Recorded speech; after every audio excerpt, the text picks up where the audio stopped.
নিজের ছেলে ফাহিমকে আজ থেকে ১ বছর ১০ মাস আগে দালালের খপ্পরে পড়ে মালয়েশিয়ার উদ্দেশ্যে পাঠানোর অভিজ্ঞতার কথা বলছিলেন ফাহিমের মা লায়লা বেগম। কয়েক লাখ টাকার বিনিময়ে অসাধু দালালরা ফাহিম সহ ১৯ জন অপ্রাপ্তবয়স্ক কিশোরদের মালয়েশিয়ায় পাচারের চেষ্টা করেন। প্রতিমধ্যে মিয়ানমারের আইনশৃঙ্খলা রক্ষাকারী বাহিনীর হাতে অবৈধ অনুপ্রবেশের অভিযোগে আটক হন তারা।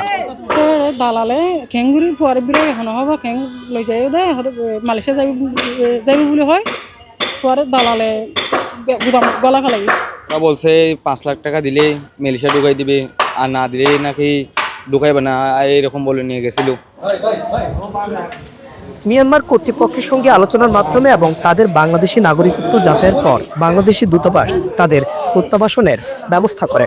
পরে আজ মঙ্গলবার আটক হওয়া ২০ জন বাংলাদেশিকে অভিভাবকদের কাছে বুঝিয়ে দেয় চট্টগ্রাম জেলা প্রশাসন। নিজের সন্তানদের বহুদিন পর কাছে পেয়ে আবেগে কান্নায় ভেঙে পড়েন স্বজনরা। অনেক চিন্তা লাগছে আমার মায়ের জন্য, আমার থেকে অনেক চিন্তা লাগছে।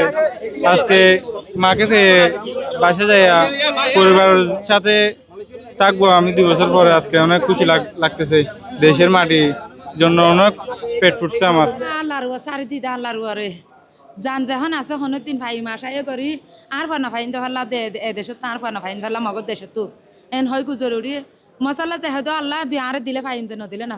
যারা আপনার মালয়েশিয়া অবৈধ পথে যাওয়ার জন্য চেয়েছিল মায়ানমারের, ওখানে আটকে পড়ছিল ২ বছর পর আমাদের ২০ জন ভাই বাংলাদেশে ফেরত আইছে। আপনাদেরকে অনেক অনেক ধন্যবাদ।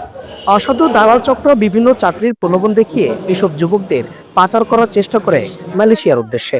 গেল প্রায় ২ বছর ধরে মিয়ানমারের জেলখানায় আটকে থাকা সেসব বাংলাদেশিরা পরিবারকে কাছে পেয়ে আনন্দে মেতে ওঠেন। কৃতজ্ঞতা জানান বাংলাদেশি দূতাবাস সহ নৌবাহিনী ও সেনাবাহিনীকে। আমাদের ঠিকানাপত্র সব দিয়েছি, তো এম্বাসি সব কাজ করছে।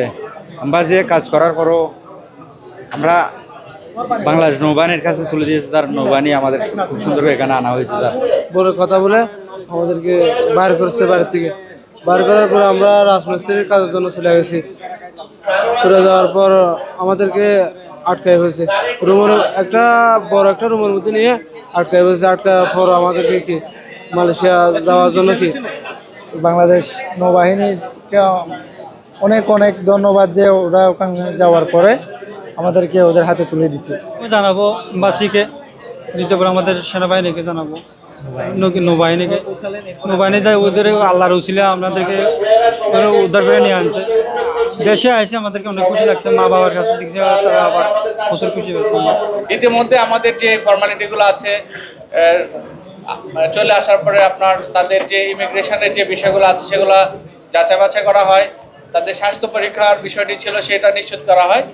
সর্বোপরি আমাদের পররাষ্ট্র মন্ত্রণালয়ের একজন প্রতিনিধি এখানে আছেন এবং জেলা প্রশাসনের প্রতিনিধি ২ জন আছেন এবং জেলা প্রশাসনের প্রতিনিধি তাদের কাছে আমাদের বাংলাদেশ নৌবাহিনী তাদের কাছে হস্তান্তর করেন এবং বাংলাদেশ পুলিশের সহযোগিতায় তারা হচ্ছে এখন আমাদের সার্কিট হাউসে জেলা প্রশাসনের মাধ্যমে তাদের পরিবারের জিম্মায় আমরা আসলে এই আমাদের যে মিয়ানমার ফেরত বাংলাদেশি তাদেরকে আমরা বুঝিয়ে দিব।